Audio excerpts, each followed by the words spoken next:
एक गांव में एक भगत थे। वो भगत निरंतर हर जगह गांव में जाते कथा करने के लिए। आज जब वो भगत हर जगह कथा करने जाते थे, कहीं आज उस गांव में कथा कर रहे तो कहीं उस गांव में करते।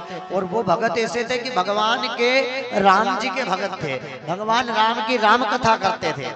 अब राम कथा जब करते थे तो वो ऐसे नगर में जाकर के बैठे कि उस नगर के लोगों को कथा सुनने की कोई रुचि नहीं थी। उस गांव में कथा सुनना, मंदिर में जाना, भगवान के प्रति कोई रुचि नहीं रखता था। अब वो भगत जाकर के मंदिर में गए, वहां पर महाराज मिले। अब वो पंडित जी पुजारी अकेले थे। अब पुजारी जी जब अकेले थे तो भगत से पूछा, अरे भगत कहाँ से आए हो?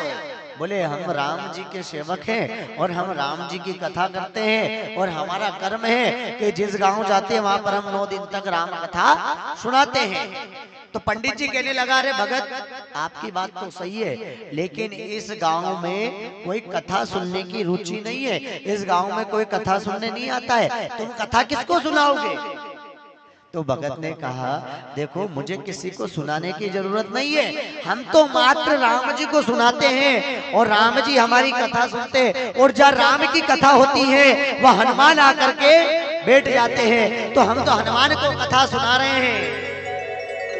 अब वो कथा सुनाने लगे तो पंडित जी ने कह दिया, देखो इस गांव में कोई कथा सुनने नहीं आएगा, इस गांव के लोगों को कथा से मतलब नहीं है, वो कथा सुनने कहीं नहीं जाते, रुचि कथा की नहीं रखते हैं, आप किसको सुनाएंगे? और आपको कोई चंदा भी नहीं होगा, कोई पैसे भी नहीं देगा। तो भगत कहता, देखो हमें पैसे से कोई मतलब नहीं, हम तो राम जी को कथा सुनाते हैं। और राम जी को जब सुना रहे तो हनुमान तो आकर बैठे ही भी गए वहां पर।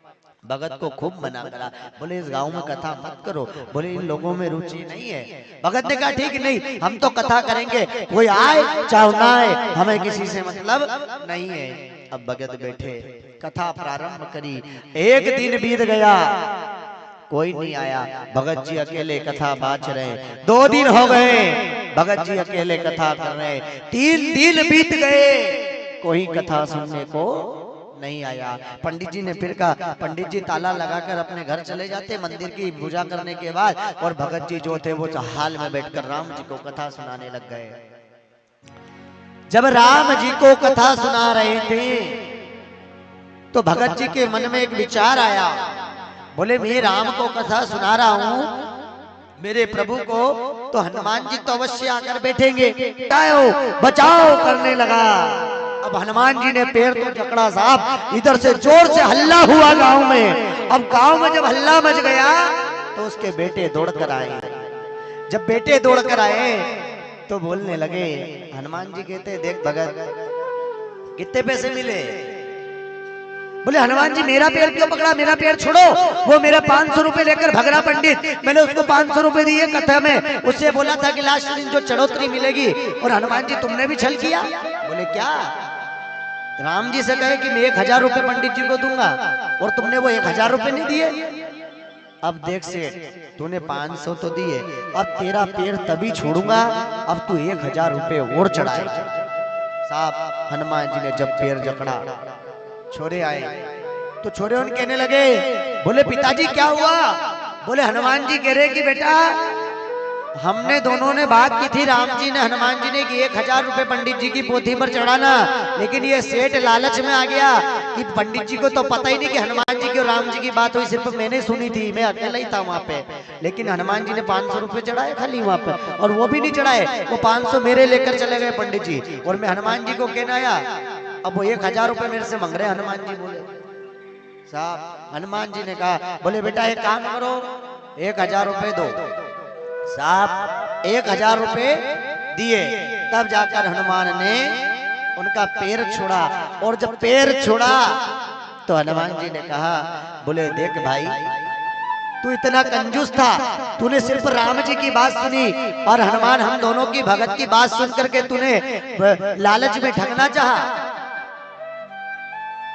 हनुमान जी ने कहा, कि वो 1000 रुपए हमारे नहीं थे, वो 1000 रुपए तुमसे दिलवाने की बात हुई थी। राम जी ने बोला था कि हनुमान भगत कथा करने आया है तो अब इसको पैसे कहाँ से दे। तो हनुमान ने व्यवस्था पहले ही कर रखी थी कि ये सेठ ये कंजूस है, ये कभी कथा में जाता है तो 10 रुपए नहीं चढ़ाता, कभी भगवान के मंदिर में जाता तो 1 रुपए नहीं चढ़ाता, अपने को इससे पैसे चढ़वाना है।